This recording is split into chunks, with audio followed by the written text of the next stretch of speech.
Hello everyone, today I'm reading a new extract from my book, Mother Earth's Final Push, The Story of Humanity's Gestation. In this extract, I compare our development on this planet to the multiplication of unicellular organisms in a swamp, and the importance to form a global collective organism to tackle the challenges we're facing.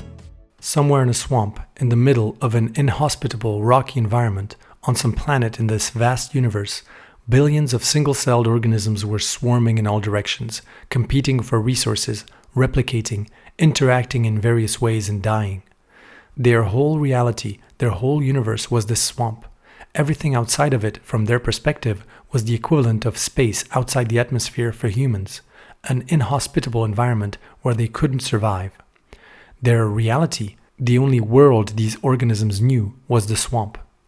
They did not know that one day a highly evolved, self-aware, multicellular creature was walking near the swamp. The individual single-celled organisms could not perceive this being, even though it was composed of cells similar to themselves. These cells knew something that the single-celled organisms did not. They were inextricably linked to form a global collective organism. This being knew, because of its superior intelligence and advanced knowledge of the climate over long periods of time, that in a few million years or so, this swamp would freeze over and all single-celled organisms would die. The being thought that he would give these single-celled beings a chance to survive. He drew out a knife and cut his finger, letting a few drops of his blood fall into the swamp.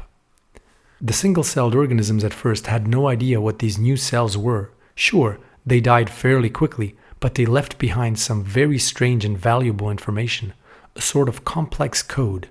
Under its influence, some of the single-celled organisms began to exhibit the most amazing behavior. Instead of fighting over resources, these organisms began to cooperate so they could access resources more efficiently without expending energy unnecessarily by having to fight each other. This led to the emergence of the first multicellular organisms. They too began to evolve and mutate, and at some point, after thousands and thousands of years, the tardigrade was born. The Ice Age came as expected and wiped out a significant amount of swamp life, but a large number of multicellular organisms survived, including the robust tardigrade. And millions of years later, a sufficiently sophisticated multicellular organism managed to crawl out of the swamp and discovered a new reality, a new universe, far grander than anything the single-celled beings could have ever imagined a few million years ago. The swamp is our planet, and we are the single-celled beings. If we behave like them, wasting a lot of energy and time arguing over access to resources and who deserves what, we have no chance of surviving events and cataclysms that are beyond us, like climate change. Of course, that doesn't mean we should ignore the protection of wildlife, not worry about biodiversity, pollution, overexploitation of our resources.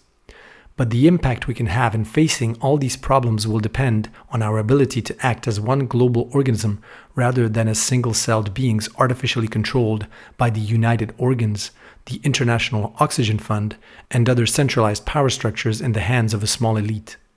Trillions of single-celled beings have a minuscule impact on reality compared to the same number of cells arranged in such a way as to form a complex multicellular organism.